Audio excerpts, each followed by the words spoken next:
ઇઝરાયેલી શહેર અરાદ પર ઈરાનનો આ ભીષણ હુમલો।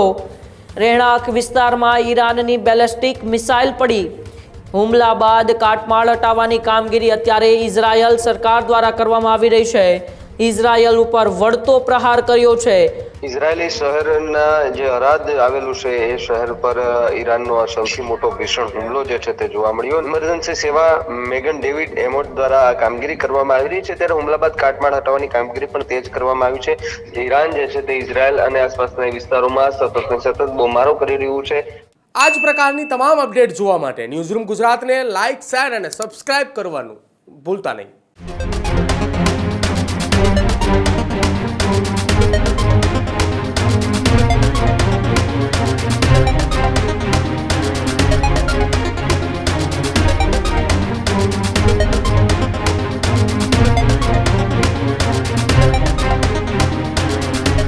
ઈરાન, ઇઝરાયલ અને અમેરિકાના સંયુક્ત યુદ્ધનો આજે 22મો દિવસ છે, ત્યારે ઈરાને હવે ઇઝરાયલ પર એક ભીષણ હુમલો કર્યો છે।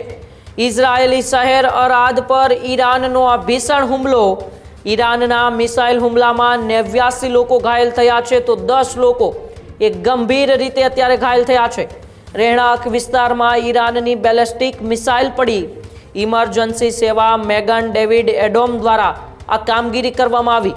હુમલા બાદ કાટમાળ હટાવવાની કામગીરી અત્યારે ઇઝરાયલ સરકાર દ્વારા કરવામાં આવી રહી છે, ત્યારે ઇઝરાયલ અને ઈરાનના યુદ્ધ વચ્ચે હવે ઈરાને ઇઝરાયલ ઉપર વળતો પ્રહાર કર્યો છે, જેમાં ઈરાને ઇઝરાયલના અરાદ પર એક ભીષણ બેલેસ્ટિક મિસાઇલ દ્વારા હુમલો કરવામાં આવ્યો। રહેણાંક વિસ્તારમાં આ બેલેસ્ટિક મિસાઇલ પડતા 89 જેટલા લોકો ઘાયલ થયા અને તેમાંથી 10 લોકોની અત્યારે એક ગંભીર હાલત છે। ઇમરજન્સી સેવા એગમ ડેવિડ એડોમ દ્વારા અત્યારે તાત્કાલિક રહેણાંક વિસ્તારની અંદર કાર્યવાહી હાથ ધરવામાં આવી રહી છે, ત્યારે છેલ્લા 22 દિવસથી ઈરાન ઇઝરાયલનું જે યુદ્ધ ચાલી રહ્યું છે તેમની સીધી અસર સામાન્ય લોકોને થઈ રહી છે। ત્યારે ફરી એક વખત એ ઇઝરાયલના અરાદ શહેર ઉપર ઈરાને ભીષણ હુમલો કરતા અત્યારે મસ્ત મોટું નુકસાન થયું છે। મારી સાથે મારા સહયોગી ભાવિક ફોન લાઈન પર જોડાયેલા છે। ભાવિક, ઈરાન ઇઝરાયલના યુદ્ધનો આજે 22મો દિવસ છે, પરંતુ ફરી એક વખત ઈરાનના વળતા પ્રહારને લઈને ઇઝરાયલના સામાન્ય જનતાને અત્યારે મસ્ત મોટું નુકસાન થયું છે અને લગભગ 100 જેટલા લોકો છે એ ગંભીર રીતે ઘાયલ થયા છે। શું છે વધુ વિગત?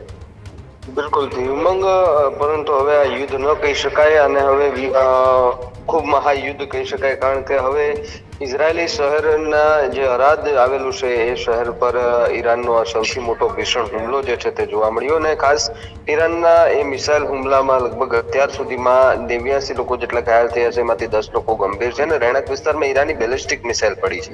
ઇમરજન્સી સેવા મેગન ડેવિડ એમોટ દ્વારા આ કામગીરી કરવામાં આવી રહી છે, ત્યારે હુમલા બાદ કાટમાળ હટાવવાની કામગીરી પણ તેજ કરવામાં આવી છે। જોકે આ ઘટનામાં મૃત્યુનો આંક જે છે તે હજુ સુધી કોઈ સત્તાવાર રીતે જાહેર નથી કરવામાં આવ્યો, પરંતુ જે આખી ઘટના બની છે એ ઘટનાની અંદર આપણે જોઈ શકાય છે કે જ્યાં જે દ્રશ્યો સામે આવ્યા હતા તે દ્રશ્યોમાં પણ આપણે જોઈ શકાય છે કે જે રીતે લોકોમાં એક તરફ અફરાતફરીનો માહોલ જે છે તે જોવા મળ્યો હતો। પોલીસ સ્થાનિક જે છે તે ઘટના સ્થળે પહોંચી હતી અને જે કાટમાળ પડ્યો હતો તે ત્યાં લોકો હશે કે કેમ તેને લઈને પણ એક સવાલ।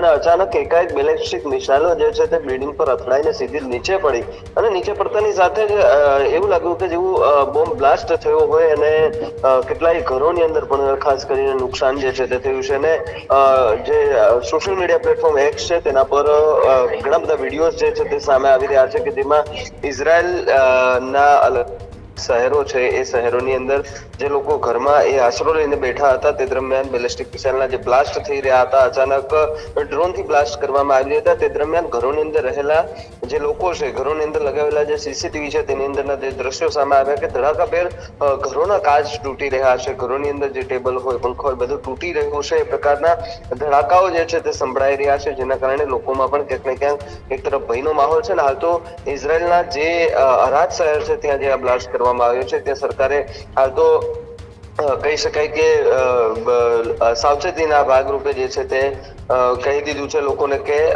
તમે ઘરમાંથી બહાર જે છે તે ન નીકળો, કામ વગર, તે પ્રકારની વાત કરી રહ્યા છે. કારણ કે એકાએક ગમે ત્યારે ઈરાન જે છે તે ઇઝરાયલ અને આસપાસના વિસ્તારોમાં સતત ને સતત બોમ્બારો કરી રહ્યું છે. અને ઈરાની જે સેના છે એ સતત ને સતત લગાતાર અલગ અલગ વિસ્તારોમાંથી યુએસ ના જે બેઝ કેમ્પ છે ત્યાં એ તરત જ જે છે તે હુમલા કરવાની તૈયારીઓ દર્શાવી રહ્યા છે.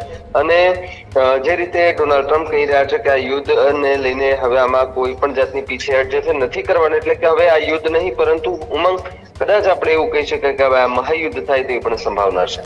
જી બિલકુલ, આભાર ભાવિક સમગ્ર માહિતી બદલ.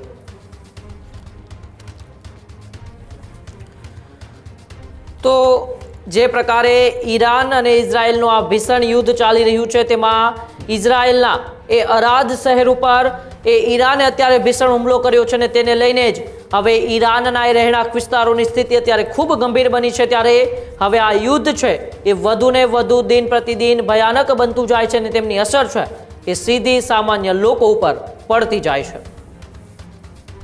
હજુ સુધી તમે અમારી ચેનલને સબસ્ક્રાઇબ નથી કરી તો અત્યારે જ ન્યૂઝરૂમ ગુજરાતને સબસ્ક્રાઇબ કરો, ફેસબુક અને ઇન્સ્ટાગ્રામ પર ફોલો કરો.